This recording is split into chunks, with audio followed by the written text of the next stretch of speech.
Hey, welcome in. Welcome to the Arrowhead Addict podcast. We are here coming to you live. The Kansas City Chiefs are going to the Super Bowl. You only win a Super Bowl 2 times every 5 years, right? Oh! The warm-up act is over. Let's bring in Melissa Etheridge, massive Chiefs fan. Melissa, Super Bowl champion, 2-time Pro Bowler, and Trent Green. Trent Green, how you doing? Hey, what's going on, guys? and he picked it up! He picked it up! He's gonna score!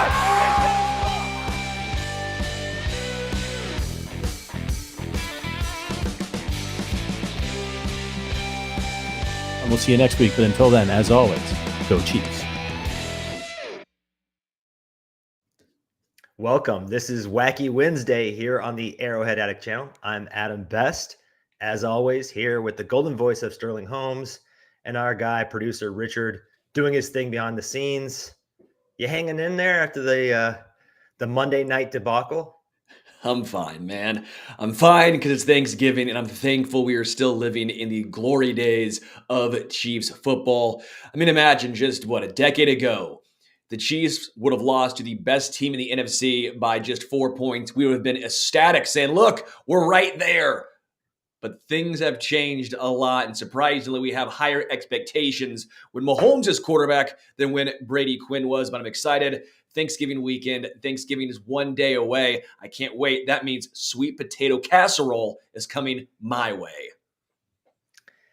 Yeah, as a wide receiver aficionado, connoisseur, it's my favorite position. I feel like this season was designed in a lab to trigger me, but I'm hanging in there. I will say there is a Thanksgiving episode coming out tomorrow that we pre-recorded last week where I called MVS my turkey preemptively.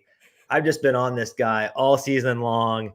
It's just been the worst season imaginable for that guy. I kind of feel bad for him, but at the same time, like, man, we got to have better. We'll get into that. We will get into that. We've got a jam-packed show for you guys. We'll dig into Raider Week with a great guest and then play a little Hot Take Kingdom. But first, a little bit of business to pay the bills. Yeah, everyone who was listening right now, just a quick reminder that Arrowhead Addict is running a deposit match promotion up to $100 for any new Sleeper Daily Fantasy user. Make sure to use our code FANSIDED2 when signing up to receive your deposit match. Please remember to always game responsibly. Scan the QR code on screen to see if you qualify. Well, here to brief us on the Las Vegas Raiders. I'm still not used to saying that. You know, I was alive when they were in LA, Oakland, and now Vegas. It's still the San Diego Chargers to me, damn it. Yeah, I feel you. Let's welcome Murf from Raiders Fan Radio. Murf, thanks for coming on the show. Impressive setup there, I have to say. Well, thank you very much. First and foremost, thank you all for having me. Appreciate the invite always to go behind enemy lines, and hopefully I've got the Raider Nation Twitter X on my side here as we sent out the bat signal, the Raider Nation, to come in here and back me up a little bit. But anyways, appreciate it, guys, and appreciate the compliment on the setup. As we always say around here, we're just three knuckleheads in a bonus room that like to talk about our favorite football team, and so welcome to the bonus room. Hey, no different here. But speaking of behind enemy lines, I once went out to the Black Hole in Oakland, dressed in nothing but Chiefs red. I was fortunate to be with Raiders fans. How is the Black Hole now that it's relocated to Vegas? It's got mixed results. So I went and I've only sat in the Black Hole in Allegiant Stadium once. It was against the Commanders game a couple of years ago. And I sat amongst a bunch of freaking Washington fans. And so it was kind of odd. It's not like the old days of the Oakland Coliseum, and they're still the Oakland Raiders to me too, guys. And I remember them from when they were in Oakland the first time. I've turned that calendar enough times. But anyways, point being, it's not the same energy. It's different, but it's okay. It's Vegas is starting to find its voice a little bit in terms of Raider fans. Antonio Pierce has certainly started to bring that out of the fan base. We're seeing the idea of the takeover and all that stuff of Allegiant Stadium is starting to subside a little bit. And, with a big win at home against the your guys' ketchup and mustard donned football team, sure would go a long way of raising up this fan base even more so. So again, it's not the same, but it's getting there, and Vegas is organically finding its own thing, and so it's never going to be Oakland, but that's okay. It'll just be its own thing now. I can't wait to go out there and catch a Chiefs Raiders game. Sounds like a blast. So we have 6 questions for you. Let's crack open that 6-pack. Let's do it. The Chiefs offense is currently 9th in EPA per play. The Raiders defense is currently 13th in EPA per play. Is this finally a fair fight? Well, for folks like me that pay just enough attention to not know what EPA is, I had to look it up. And so for those of you that are out there and listening on, so expected points added. So for every play, you have an expected point total based on the situation where you're on the field. And that EPA is what the Raiders or the Chiefs in this case are going to do above and beyond that. Well, all that said, all the analytics, Brandon Staley, listen, all we got to do is look at it like this. Raiders right now, our defense leads the NFL with only 12.7 points allowed per game in the last 3 games. Overall this season, they've allowed the 13th least points per game. That's the best since 2002 when we went to the Super Bowl. And, we're the 3rd best defense in this stat at home this year. So all that tells us the Raiders are finally playing good defense. And that's been for an awful long time. We have to go back to like the 2006 Raiders, who also had a terrible offense and couldn't get out of their own way and only won 2 games. That said, that there's the idea that the Raiders are now finally playing defense. So if we can put up any kind of points, if we can get the ball moving at all, absolutely, I think it's going to be a fair fight. And I think that, and we talk about this on the show all the time. I love the movie Predator. And there's that scene when Schwarzenegger is walking through the jungle and he sees the blood on the leaves and he goes, "If it bleeds, we can kill it." Well, guess what? Y'all bled like hell on Monday night, so we're coming for you. Let's go. There's a Chiefs flag literally planted in the new Raiders stadium, but that's okay. We don't have to talk about that one or the fact that the Raiders, perpetually seem to shoot themselves in their foot. It's okay. We don't have to talk about that. We try to give you one stat to make it seem like it's going to be close, when in reality we could have used, a plethora of other stats to prove our point. We're trying to be friendly here on this show, and I do want to give you guys some love because Antonio Pierce has done a great job. The Raiders players are responding in this phenomenal way because Josh McDaniels was a clown. And quite frankly, that's disrespectful to clowns. He should have never gotten the opportunity to coach the Raiders. But what do you know? Davis said, here's a guy who, this is my haircut in coach form. That's what happened. But Josh McDaniels is canned. You saw the players lighting up cigars after a week 7 victory over the Giants. Come on, man. So give me your thoughts on Antonio Pierce and the players responding to him. Yeah, to talk about invigorating not only the locker room and the football team, but the entirety of the fan base. I don't know, and we've certainly not with the Raiders have ever seen this quick of a cultural turnaround. We saw certainly a recovery when Rich Bisaccia took over after Gruden was dismissed from the football team. There was a change. It was a change in the locker room. It was a change in everything about it. But this is even more so than that. This goes beyond just success on the football field, and I think it's beyond admirable. And there's a lot of fans like me that already want Antonio Pierce to just be our coach. It's been so significant and so impactful that not only is the team clearly responding to him, but the fan base is, and something unique about the way that the team is responding. I cited the example of Dan Campbell and the Lions a lot in terms of kind of comparing what's gone on with the Raiders lately compared to what went on with the Lions a couple of years ago. Dan Campbell comes in, takes over the team, and they continued to lose, but the messaging was so positive. The buy-in was still there. Everybody was pulling the same rope. There was still a unity amongst that football team. And then all of a sudden the wins started manifesting after that. And what did they close out? Won like 8 straight or whatever the heck it was to close out that season. And then now here they're one of the better teams in the NFC. I think that same story can be told and be applied to Antonio Pierce, is that even though we lost a tough game last week by holding a freaking high-powered offense to 6 points in the second half, but the guys aren't down and they're fired up. And I'm telling you, you guys are going to have your hands full this week with this Raiders football team, especially defensively. We're going to come after you guys.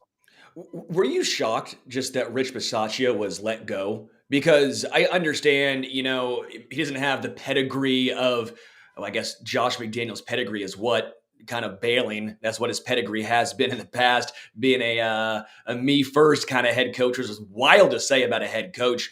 I was shocked that Rich didn't get the job. Were you surprised that they made that move to begin with? Yeah, I was. So we're boys with Will Compton. We got to know Will not only through podcasting, but obviously being a Raider. And he was in that locker room and played for Bisaccia and has a relationship with Rich that goes back in not only hearing him speak of their relationship firsthand, but other guys that were in that locker room, they look at Rich as beyond just a football coach. I don't want to overblow it and say that he's a father figure to them, but it's more that type of a figure. So the idea that the Raiders moved on from him and Mark Davis chose to move on from him, yeah, I think it was a little bit surprising to us. But that said, I understand the spirit behind the reasoning that Mark had. You know, Mark wants to hand the keys to the, say use the word kingdom around you guys, but hand the keys to the kingdom on, to somebody to run the football operations or run the football team. And that's what he looked at Josh McDaniels and Dave Ziegler is doing. So I don't begrudge the spirit of it,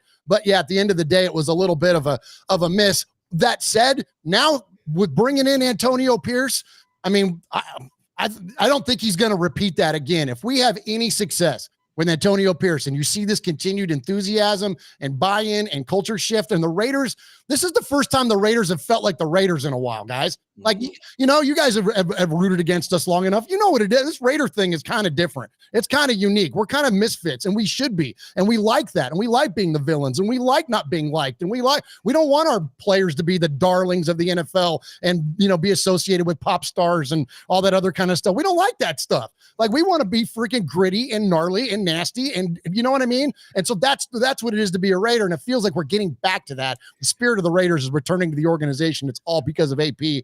And so if moving on from Bisaccia got us to here, then so be it. And I like to talk a lot, guys. If you can't tell, that's good. And I love the culture coming back, because those of us who like superheroes or good stories know that a hero is only as good as the villain, and when that Raider mystique was gone, it just makes the AFC West way less fun.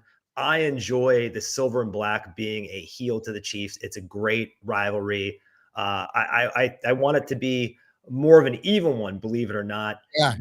You talked about kind of gritty and grimy players. Well, nobody embodies that better than Max Crosby.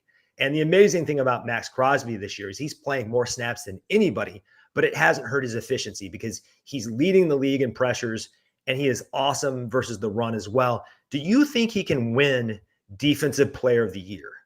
Yeah, I don't know who sponsors your all shows, but shout out BetMGM Sportsbook, because I bet for him to win Defensive Player of the Year before the season started, and so hopefully that thing will come through. And there's some phenomenal players on the defensive side of the ball in the AFC, but I mean Max right now is absolutely on that shortest of lists. And you mentioned how he kind of represents that version of the Raiders, and I mean no one's done it better in recent history, and he is already. We talk about this on our show, that we feel that Max has already elevated himself into a position to be in the discussion with the greatest Raiders of all time. We know that he's chasing down Greg Townsend's, sack record for all time. We know he's chasing down Derek Burgess for single season sack record. The impact that he has had to this Raiders defense is just been unmatched of recent. And if we can ever get Tyree Wilson going, God forbid you got to start doubling Tyree Wilson and leave Max singled up, or vice versa, or whatever. Like, this defense could be nasty if that young man can get going.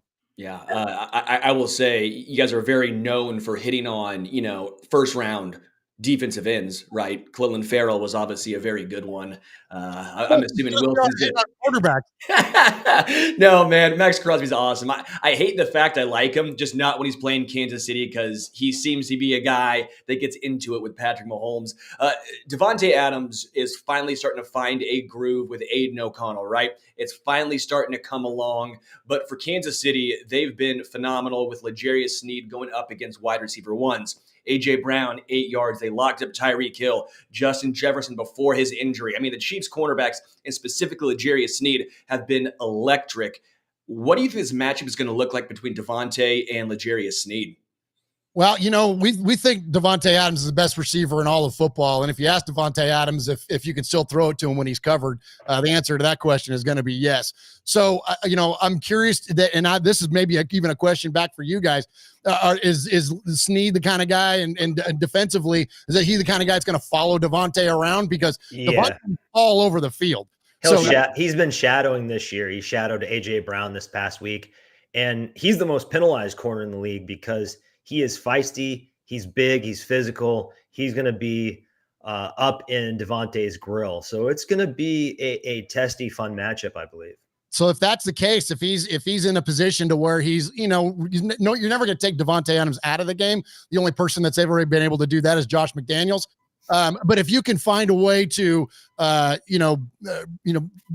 him down a little bit in plays, or even if they got to start doubling him, well, then guess what? We got Michael Mayer, we got Hunter Renfrow, we got Jacoby Myers. All those guys are going to be working down low and underneath and working and getting free. That's the one thing about our Raider team too, is that, and what was so disappointing under the Josh McDaniels regime there, was that we have all these offensive weapons and none of them were getting utilized in a very productive way. And so I think that now we're starting to see that. We're starting to see Hunter Renfrow start to emerge a little bit, to come out of whatever purgatory he was in under McDaniel. So really looking forward to seeing what we're going to do offensively. And to answer your question, in terms of a one-on-one matchup, there's not anybody in the league that I don't think that Devontae Adams could beat. Not to say that he's going to win every single matchup, but there's not anybody that's going to be able to cover that guy one-on-one all game long, every game, and completely take him out of it.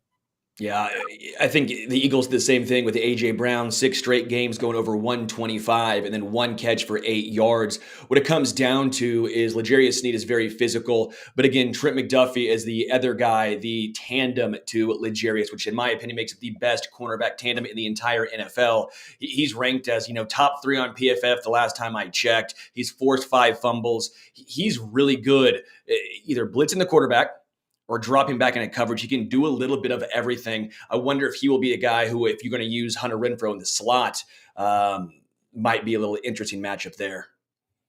Yeah, absolutely. Yeah, he's going to get used a lot. And we heard Antonio Pierce make comments about that this week. He calls them crazy legs. And it's nice to see that Hunter Renfrow is starting to do Hunter Renfrow stuff again. And, under McDaniel's system, it was all about, timing. And he had to run a route a very specific way to get to a spot, where with Derek Carr and with John Gruden, it was, okay, Hunter, get to the spot, and however you want to get there, just get there. And so you'd see him running all these double, triple moves and all this funky stuff and all this improvised things that Hunter would do, but then he would always be open. And so we're starting to see him return to more of that. So absolutely, I look to see Hunter Renfrow have a big day. And then I think Josh Jacobs is going to get moving. You mentioned how successful your all secondary has been and your corners are. Well, but you're pretty weak up front against the run. So I have a good feeling about Josh Jacobs. And I think also too, what's the best thing for a young quarterback that you're trying to get going? Well, keep him protected and then give him a good running game. And hopefully we'll get Colton Miller back this week. And he's our best offensive lineman, and he can continue to hold down that left side of the line for us and really get the running game going again, because we just didn't see a lot of run production since Miller's been gone. And it's not, you would like to still think that we could be more productive, but he clearly is the cog in that offensive line. And so we really need to get that thing going and get Colton Miller back. And then, I think we're going to run the heck out of the football against you guys. Yeah, you hit on the running game. So let's continue down that path. I'm sorry, this is kind of a stat nerd show. The Chiefs defense is 3rd in pass DVOA, but 27th against the rush. Can Josh Jacobs exploit what I think is kind of a run funnel intentionally defense from Kansas City? Yeah. So you guys, so you say intentional. So that means you're kind of inviting teams to grind you up and beat you with the run, and assuming that you're just going to be able to outscore everybody. Is that kind of the theory? I think we want to limit explosive plays primarily. Well, you found the right team for that, because we certainly don't have a lot of explosive plays. But they're getting there. I mean, we saw a 48-yard bomb to Devontae Adams from young Aiden O'Connell against Miami this last week. But outside of that, and even in the running game, I think Josh has only had somebody fact check me, but I think there's only like one run over 40 yards or something this year. And he's not a big breakaway guy anyways, unless we're playing the Texans to close it out. But outside of that, but I do think it can get going though. I think that's even if, and here's the thing about the Raiders this year, if we can keep a game close, this version of the Raiders, not the Josh McDaniels one, but now if we can keep the game close, I think there's an opportunity for us to win football games. We did it against Miami. And although there's been some discussion around, should we have tried to be kicking field goals in order to have an opportunity to win? Antonio Pierce will tell you, look, we had an opportunity to close out the game or to tie the game. We're not worried about field goals at that point. But the idea, though, is that we played one of the most high-powered offenses in the league on the road on an early start time, which we're terrible at. And we were within a touchdown of them in the second half to win the closeout, to either tie the game or to win it with a 2-point conversion. So that's very encouraging, you guys. You guys have an embarrassment of riches nowadays with the way that your Chiefs teams have been lately, because you guys have been so dominant and so good now for even before Mahomes, even when it was Alex Smith. You guys you had fantastic football teams. It's been a drought in Raider Nation for a long freaking time. So to now finally see a defense that can keep us in a game within one score at the end of the game, no moral victories, but that was a lot for us to take away from, to be encouraged going into this game against another high-powered offense. But this time we're at home, and I think there's an opportunity for us to, as you mentioned, run the football. Let's keep it close, and we'll have a shot to win it in the end. The only issue is with Josh Jacobs. Looking it up right now, he's gone over 100 yards once this season, over 80 yards only twice this season. He's been very inefficient. Again, I've watched a good amount of Raiders games, but not everyone, so that is a little box score watching, obviously. But he hasn't been the most efficient back. I know he's a very talented running back. Is this part of the offensive line not giving him a ton of holes? Yeah, and it's hard to. So this is really interesting in looking at the way that when we try to break down what's going on with the Raiders. And listen, I'm just a fan. I'm not a film guy. I'm not a journalist. I'm not a former player. But just what do the optics tell you? What do our eyes tell us? And when we look at what the Raiders did under Josh McDaniels, it's so much different. And so I still feel like here we are 3 games in to Antonio Pierce's tenure, and we're still kind of trying to figure out, what players were struggling versus what players just weren't being used effectively based on McDaniels' scheme and his intention with the offense and all this kind of stuff. So like a guy like Hunter Renfrow, he literally disappeared. This is a guy that had 103 catches for over 1,000 yards a couple of years ago. And then all of a sudden he disappeared from the face of the earth. It was like, well, he didn't just all of a sudden wake up one day not talented. So, and now here we start to see him reemerge. So, but back then it was like, well, is it Hunter, or is it that Hunter wasn't being utilized? And we've learned it was because he wasn't being utilized. So when it comes to Josh Jacobs, I agree with you. He's had a lack of production, but as soon as we saw Antonio Pierce get into the building, all of a sudden that thing started to hockey stick a little bit. So I think that it's still probably a remains to be seen. But I mean, listen, this is the guy that led the league in rushing, last year. He was at, going into last week, although the Raiders played an extra game, he was still within 100 yards of the rushing leader, and he was in 3rd place at the time. So I think Josh Jacobs is going to get going. I think that out of all of the pieces of our football team, he's one of the ones that we as fans are concerned with, probably the least, or one of the ones on the short list anyways. Go ahead, Adam. Okay, I'll take it. I didn't have anything to add on that one. Wow, shocking. They're going to have some statistics for us there. Give us an X factor from the Raiders roster that people might be sleeping on, and also a final score prediction. And if you want to sprinkle in a little bit about Aiden O'Connell, I wouldn't hate that either. Well, let's sprinkle it in off the top. Aiden O'Connell, I think, was exposed a little bit last week. I hesitate to say that he was exposed in terms of his limitations, but in terms of how he is, 3 games into his starting career, 4 games total, I think that there was some things shown there that, he can be a little stiff in the pocket. The arm strength going to on like a bubble screen, or at least the placement of the ball could be a little bit questioned. So there are some things, but he's a 4th round draft pick. So what is our expectation as fans? So I think that, certain things are consistent in the NFL, regardless of what era you play in, regardless of, who's on the football field. If you play good defense and run the football well, and you don't turn the ball over, you'll be in every football game you've ever played, if not, running off a bunch of championships. And so there are flashier ways to do things, and you guys know that with the, highlight reels that you have on your offense. But that said, those are the things that this team has to do consistently. And Aiden O'Connell can do that. Can he take care of the football? Yes, absolutely. And he also has the potential, to explode. We saw him in college play, in the Music City Bowl against the University of Tennessee, and the guy threw for 500 yards and they scored 58 points. I mean, the guy, he has the ability to move an offense in terms of, athletic talent and arm talent. We just saw that on the NFL level. Well, there were still some things to figure out. So, where are we going to end up with Aiden? I think it remains to be seen. But he's got 6 games to do it, as Antonio Pierce said. So then, X factor. So Antonio Pierce is the X factor for us. It's hard not to talk about the Raiders and not point immediately to the impact, as I mentioned earlier at the top of the show, the impact that Antonio Pierce has had to the Raiders and the change that's happened to this football team. So he's by far number 1. But to give you one on the other side of or give you on the field, if Chiefs fans aren't familiar with Robert Spillane, you're going to be on Sunday at 3:25, because that dude, number 41, is all over the field. Dude is a gamer. He's leading our team in interceptions. It's the first time we've had an effective, game-changing middle linebacker since Kirk Morrison, and that's going back a long ways for those of you that have been around, this Raiders-Chiefs rivalry long enough. So you're get to know Bob Spillane on the defense, and I look forward to him and the rest of the defense having a big game. And your official prediction? Let's see. Well, I want to be a realist. So how about 40-3 Raiders? I love it, man. I love it. That's quality trolling. Well, thank you so much for joining us, Murph. It's been a pleasure. Enjoy your Thanksgiving and good luck on Sunday.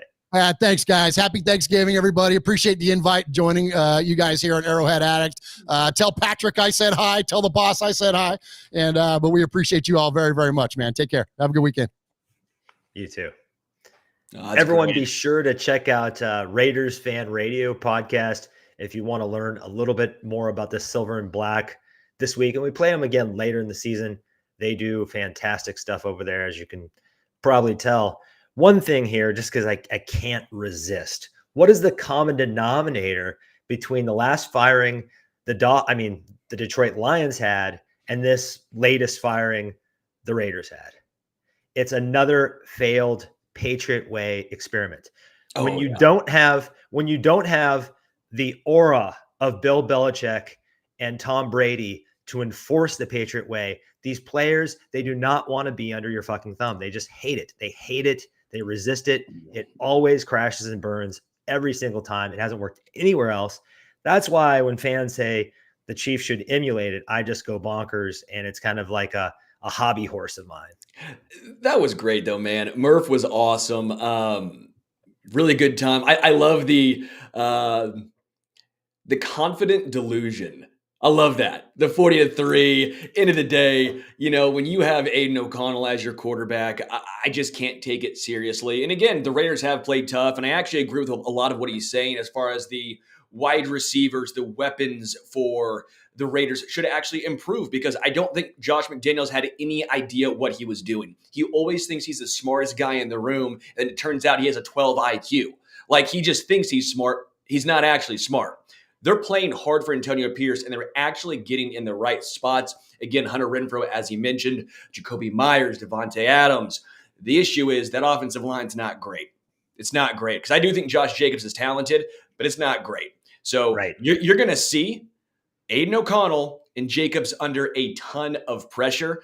Again, maybe the Chiefs' offense doesn't get going, but I don't see how the Raiders score more than 14, 17 points. If they scored more than 14 or 17, I would honestly be pretty shocked.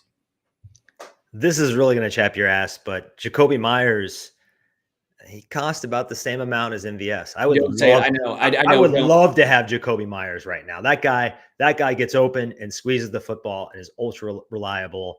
I can't believe the market last year where you had Alan Lazard get a longer contract than Jacoby Myers. That was arguably more lucrative. Juju and his shot knee too. I don't know why the Patriots let Jacoby Myers go for, I don't know. Sometimes these front offices just don't. The only team that's worse than identifying wide receiver talent than the Chiefs is the Patriots. I mean, that's like the only team. Oh, no question. And it's been going on for a long, long time. I guess it kind of has been in Kansas City as well. But Tyreek Hill kind of a little bit of Dwayne Bowe, a lot of Tyreek Hill kind of like silenced the whole like Chiefs can't find a wide receiver nightmare. But it is back in a major way. And that's a good transition to Hot Take Kingdom.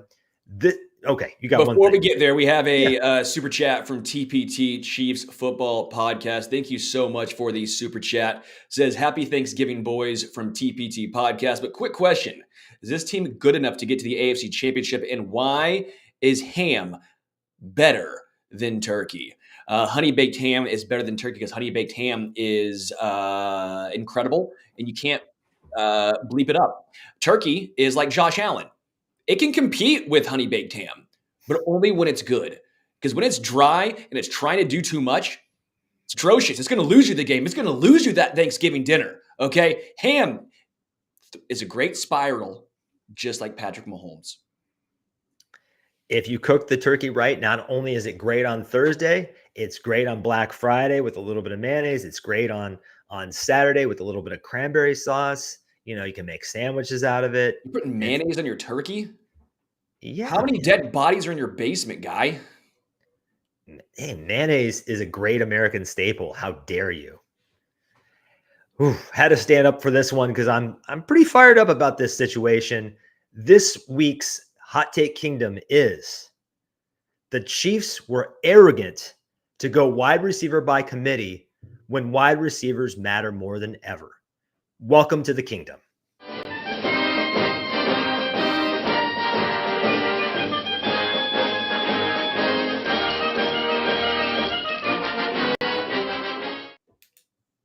Someone said they were disappointed that I didn't give them the dance on one episode.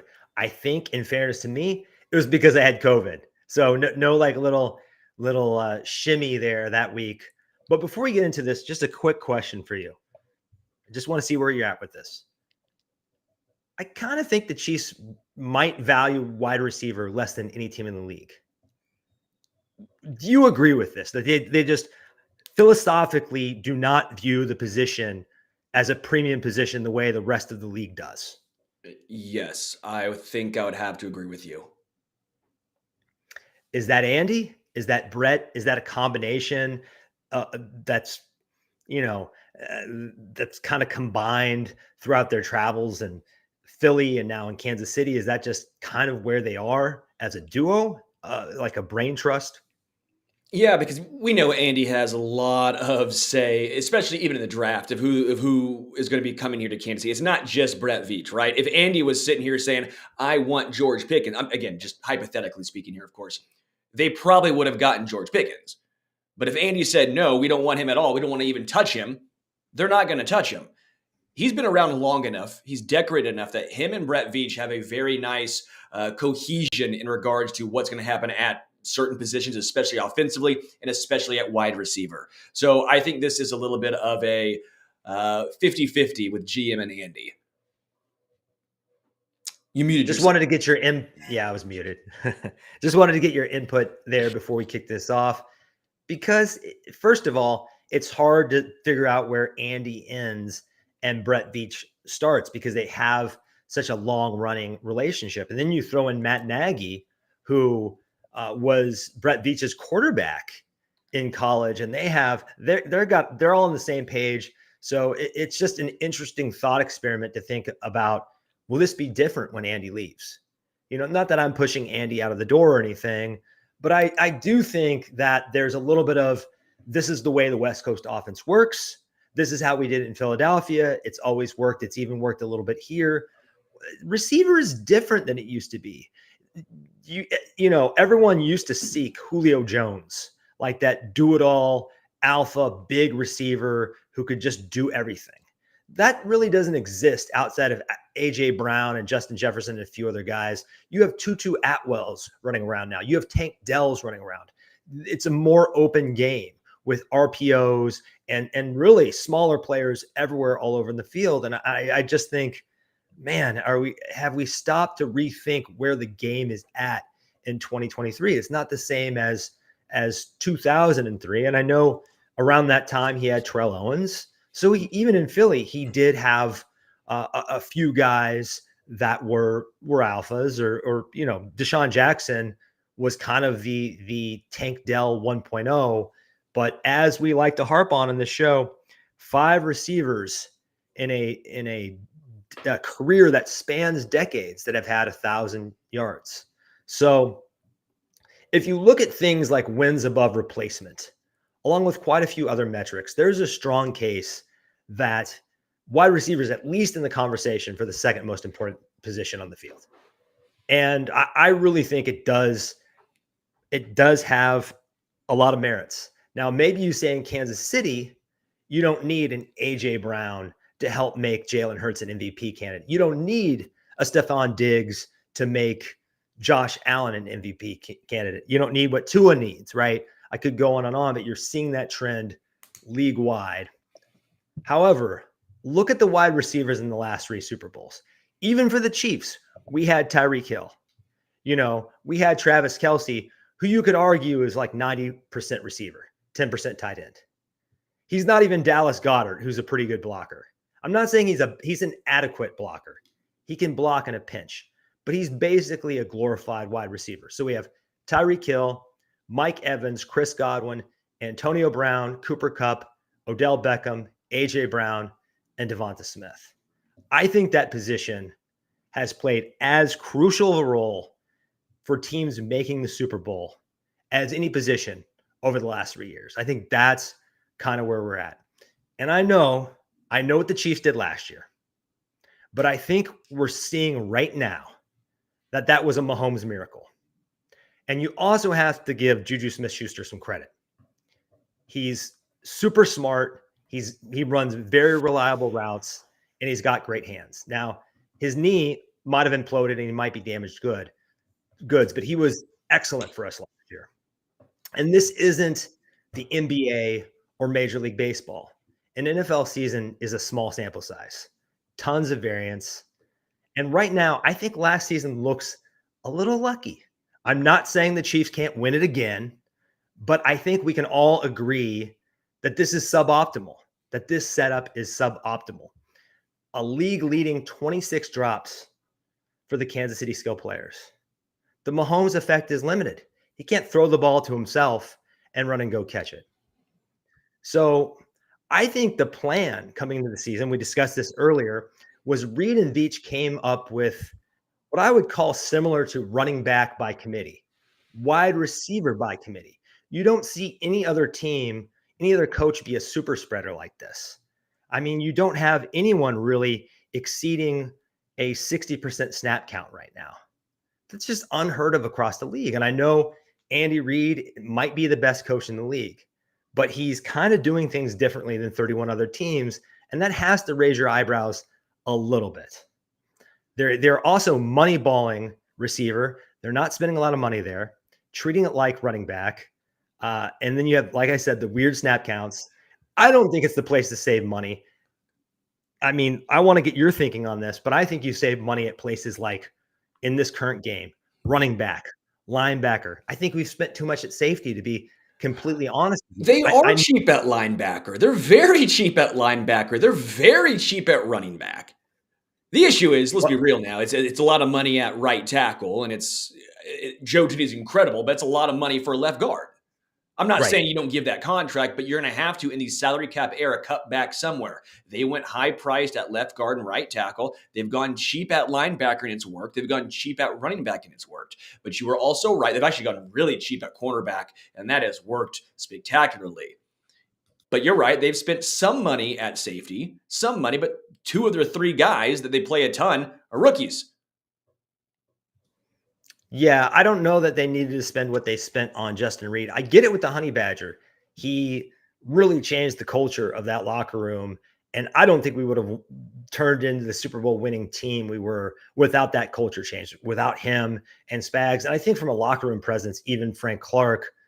Now, on this point of spending on the offensive line versus spending on wide receivers, I've got some numbers for you. The top 8 offensive linemen for the Kansas City Chiefs this season, $46.1 million in cash. The top 8 wide receivers for the Chiefs this season, $18.8 million.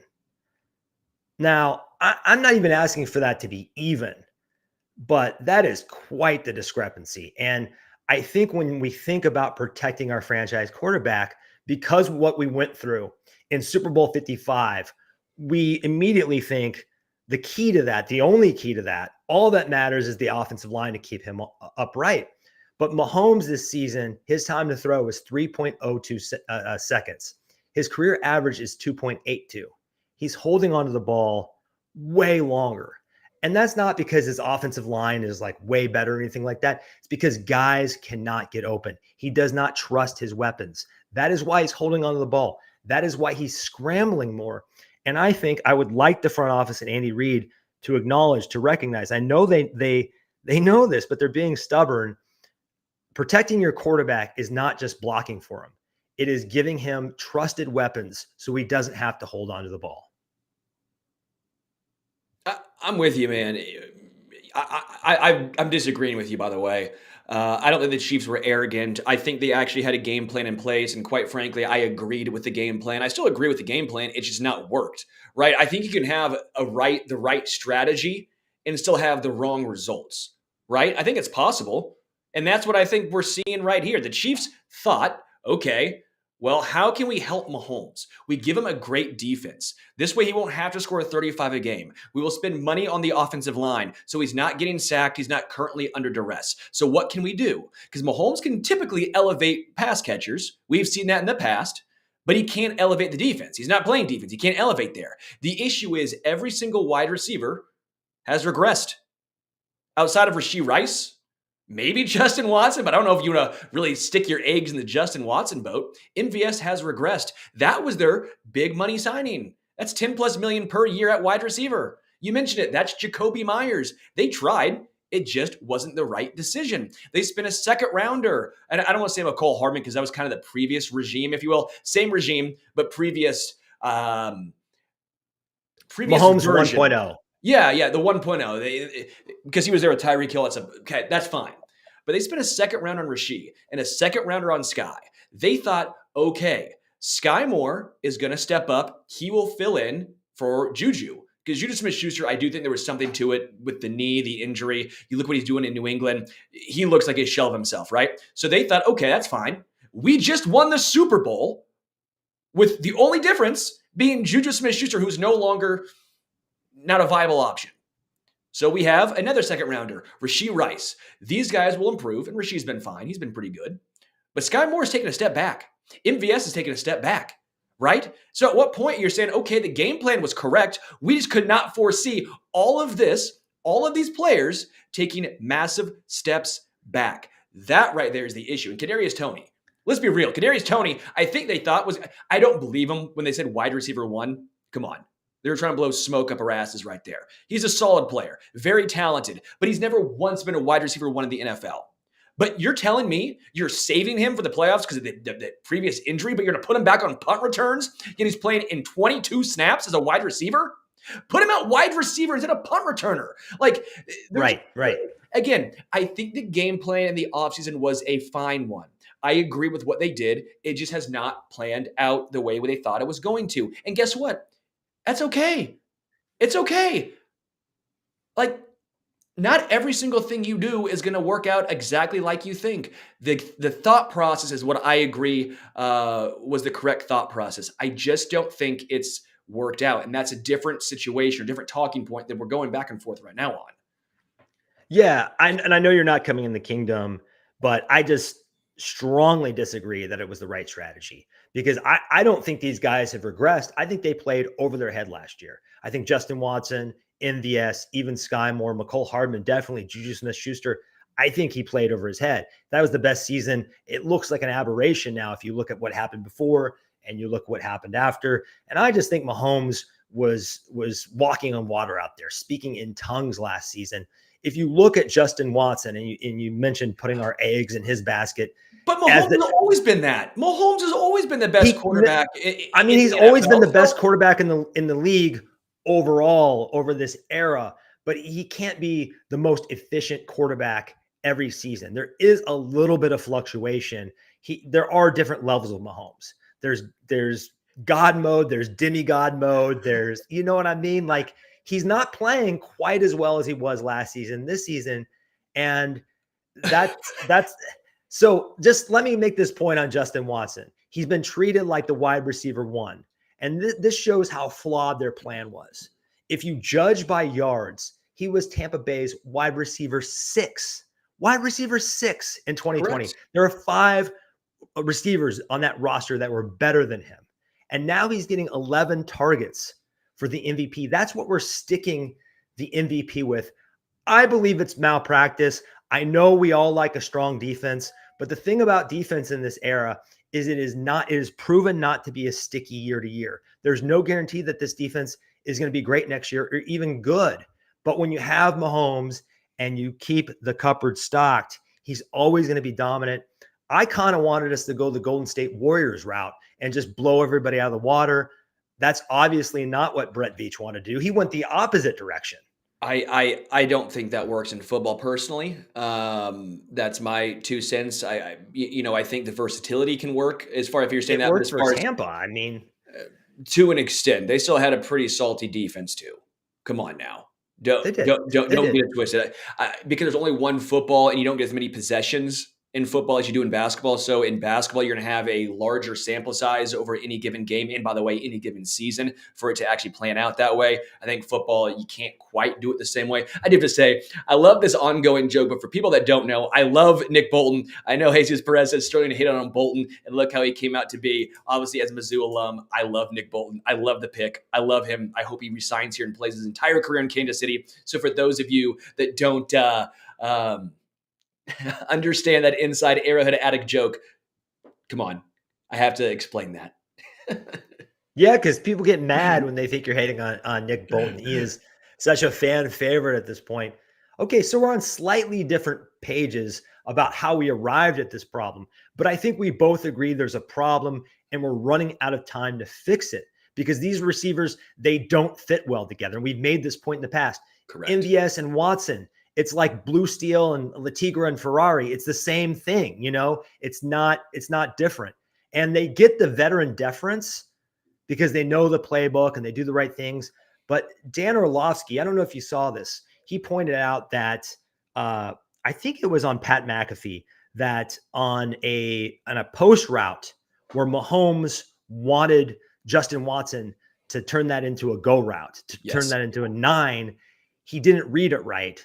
Correct. And it would have been a touchdown. Similar thing happened with MVS where he wanted him to go kind of diagonal back towards the pylon, and he kind of flattened out his route. So it's not like these guys are like 10 times more savvy than Rasheed and Kadarius and even Sky Moore. I just don't get it. When I see this combination in 11 personnel, these 3 receivers together, when I see MVS, Justin Watson, and Sky Moore, I'm like, fuck it. Tommy Townsend, start warming up because this is a punt. I don't understand. When we pull Rasheed Rice out on 3rd down, I pull my hair out. Yes. I want Kadarius Toney out there. I don't care if he isn't the savviest route runner. He can make things happen. He is making things happen when he's out there. I'm with you.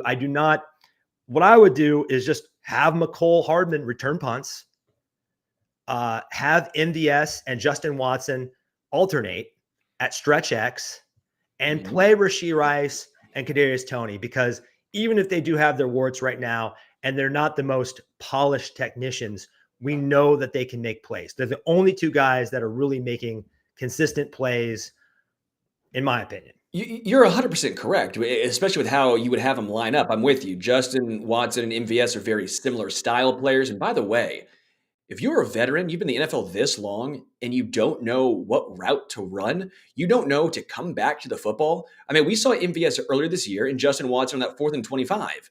Come back to the ball. If they're not doing the little things, like you're telling me Kadarius Toney, Sky Moore, Rashee Rice can't do the same thing, and those guys I think are more talented? Like that makes no sense to me. If you're a veteran and you're not doing the veteran things you're brought in to do, what's the point? What's the point? I don't understand it. And that's what it comes down to. Again, the question or the argument I'm having with you is, are the wide receivers bad right now? Yeah. But did I think the thought process was arrogant? Do I think the thought process was inherently flawed? And that's where I disagree, because I probably would have done the same thing. And we all talked about going into this season, how deep they were, how solid they were. Okay? We all agreed for the most part with the thought process. I was there at training camp. I watched them firsthand. They looked explosive, but it seems like every single wide receiver has the yips. It all seems like they're in their dome right now. Again, let's just say you're a shortstop in baseball, right? Let's say you make an error. Let's say you make an error. A lot of guys, not all guys, they either want the ball hit back to them again so they can make up for it, or they go hit it to the third baseman. I don't even want this ball near me. This team right now has a whole bunch of guys that don't want the ball hit to them. That's the issue right here, in my opinion. There's no alpha. They all have the yips. It looks like they're all scared. They're going over the middle, short arming the ball, alligator arm central. They make one mistake, and then they're just frazzled. That's what it seems like is going on right now. Well, I think part of why it's going on is every other receiving core in the league, those guys, mainly 2-3 guys, sometimes 4, they're getting 75% of the snaps, 70% of the snaps, a lot of times 80% of the snaps. And when you're getting 60, 50, 40, in Kadarius Toney's situation, 28% was like, that's higher than what it's been for him this past week. I don't know how you can expect those guys to get in a groove, establish some rhythm, have chemistry and continuity with the quarterback. It just isn't happening. They have to settle on a few guys and let them, you mentioned making mistakes. If MVS and Justin Watson are making mistakes, well, then what's the difference between them and playing the young guys? And hopefully, if Rashee Rice and Kadarius Toney and Sky Moore are making these mistakes, they can learn from them, because MVS and Justin Watson, they are capped. They're at their ceiling. But those other guys, there's still a chance that they could develop into something more. So if the veterans are making mistakes, why not let the young kids make mistakes and learn and improve with those snaps? It's doggy time. You won't hear any disagreement from me there. And that's my whole point is, if the veterans are making mistakes, the young guys who still have room for improvement, if they make mistakes, who cares? That's a learning opportunity for them. Where do you see the ceiling for MVS and Justin Watson? They're at it.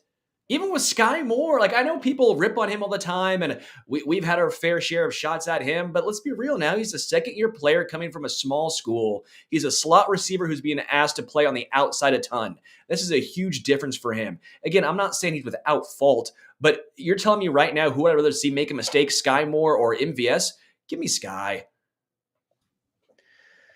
Yeah, and the difference with Sky compared to Rashee Rice and Kadarius Toney is I think he's had a full complement of snaps, or much closer this year, and he's one of the most inefficient receivers in the league. I mean, sure. Rashee Rice he's at his yards per route run are 2.19. That leads receivers on the Chiefs by a wide margin. I think Justin Watson's at like 1.60. So Rashee Rice is the one thing that I don't understand. I thought coming out of the bye, they would have self-scouted and said, he's young, but he is our most dynamic playmaker outside of Pacheco and Kelsey. We have no choice but to get him more involved. And it just seems like they're not going to do it. He's a rookie, and he hates rookie receivers. He doesn't want to play him at like a 70 or 80% clip. We've even seen guys like DeMarcus Robinson play that much. Sammy Watkins, of course, Tyreek Hill. The guys that have gotten into a groove in this offense have been full-time receivers, not part-time receivers. gosh, I hope this changes, but I think it's going to have to be one of those situations where Brett Veach goes into the offseason like he did after Super Bowl 55 and says, we've got a major problem. I'm not going to do this to our franchise quarterback. I'm going to overcorrect. I'm going to draft a receiver in the first round. I'm going to trade for someone. I'm going to bring someone in through free agency. I think they have to do multiple things this offseason to fix this problem. Well, I agree, and I think they will. Again, I think they will. I'm just saying going into this season, I don't disagree with the game plan. It hasn't worked. In the salary cap era as well, everyone wants to have all pros at every single position, and you're just not going to have that. Again, Mahomes is on his second contract now, and we're lucky because Mahomes won on a rookie deal, and he's won on his second contract. And that was also without Tyreek Hill, right? I mean, you could be the Bills, you could be the Bengals, you could be those fans, right? I mean, that would suck, right? You haven't won with those guys on rookie deals, and now you're on their second contracts, and now good luck paying all of those wide receivers, right? So let's put some perspective into this. They've still won, and they've done it two different ways so far. The Chiefs are now trying to do it a third way, which is defensive first, which, by the way, they still have an opportunity and a chance to do that. The issue is here now. Going into this upcoming offseason, they're going to have more money to work with. MVS is going to be off, right? You're not paying MVS. Joe Tooney, I believe I looked at his contract. They restructured it, so I don't think you're necessarily getting out of that contract. The other issue you have, though, is at left tackle. Donovan Smith is on a very cheap deal. Either Wanye Morris is the guy, which then you're actually saving a lot of money there. Yay. Or you might have to actually spend a little bit more money at left tackle. But again, there's not a lot of holes on this defense, not a lot of on this team. And I think they'll find a way to get it done. They couldn't do it this offseason, in my opinion, because they're trying to build the defense and build the offensive line. And I think one thing to mention, to be fair to Brett Veach and Andy Reid, is I think the Tyreek Hill situation did blindside them a little bit. It blindsided them. They weren't expecting. It seemed like before that Devontae Adams deal that reset the market, all signs showed him coming back to Kansas City. And I think they had to kind of scramble late in last free agency. And MVS was part of that, right? MVS was like a kind of a last minute contingency plan. I don't think he was plan A. I think he was plan B or even plan C. And now they're stuck with it until next season when they can, of course, get out of that contract. And they're really like this past offseason, there weren't a lot of good options on the free agent market at wide receiver. Is a very weak class. There are rumors that they were kind of in on AJ Brown, that they were sniffing around. You like to hear that. Maybe someone like Brandon Ayuk, the 49ers will deem him, too expensive with all the other luxuries they have. You think he's gone? No, Brandon Ayuk is. I get it. It's tough because they already gave Debo that contract, but Brandon Ayuk is way more talented, in my opinion, than Debo Samuel. I don't even really think. Then they're gonna have to trade Debo, because I just don't think they can keep CMC, Kittle, Debo, and Ayuk. But maybe their owner is just like, you got a quarterback on a rookie deal, man. You got a quarterback on a rookie deal. You're already paying a couple of backups. Sam Darnold's not gonna. They're not gonna keep him on that current contract, because now they actually believe in Brock Purdy. They'll find a way, man. It's so much easier when you have a quarterback on a rookie deal.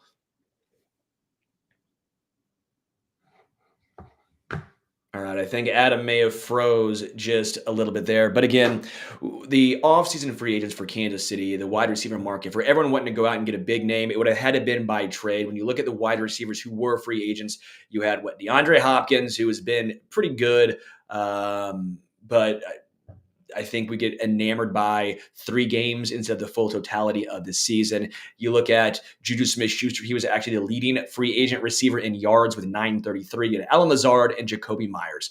There wasn't a lot of great options. I see Joshua Clayton say Ayuk is a second, not a number 1. I disagree, man. I think Brandon Ayuk is a number 1. You watch him play. In my opinion, he is much more valuable, especially as a wide receiver, than Debo Samuel. He grades out very well. The numbers are there. The eye test is there. Brandon Ayuk, in my opinion, is perpetually ranked as one of the most underrated wide receivers in the NFL. Adam's back. And before I let him take us out here, I want to say to everyone, thank you guys so much. Happy Thanksgiving. Again, we have a Thanksgiving episode coming out tomorrow just for you guys. But we really do appreciate you guys. I'll get a little mushy Okay, because this is so much fun being able to do this and have this community with you guys. If you guys want to throw us a like, review on the wherever you listen to your podcast, that'd be a huge help. But thank you guys so much for spending time with us, for spending time out of your day talking Chiefs, listening to Chiefs talk. Truthfully, guys, it does mean a lot.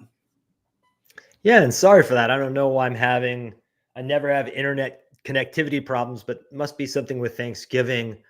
One flag I want to plant that you're hearing some grumbles about wide receiver coach Connor Embry. I think it's going to be a discussion point for the rest of the season. Very important position, wide receiver. And if you look at defensive backs, Dave Merritt, defensive line, Joe Cullen, offensive line, Andy Heck. These are very sought after, experienced coaches, and they just kind of threw the newbie at the wide receiver, kind of the make or break position of the 2023 season. It is a bit of a head scratcher. And his recent press conference, it didn't exactly, infuse us with a bunch of confidence. So I think that's a discussion we'll be having in upcoming weeks. But that's all we've got, Addicts. Big props to the chat. We appreciate you. I'm very thankful for you guys. If it wasn't for your support, I would not be back here at the Addict podcasting. So I am just so grateful for that. Before you roll out, like Sterling said, consider mashing the like button, subscribing to the channel if you haven't. If you're not subscribed, what are you doing? We're cranking out Chiefs content. We're really growing fast. So please, please, please do that. And if you're an audio listener on Apple or Spotify, please consider giving us a 5-star rating. That really helps us reach more fans. But enjoy your holiday, and we will be back next Wednesday at 4:30 p.m. Central, right here on the Arrowhead Addict channel. Until then, go Chiefs. Sweet potato casserole.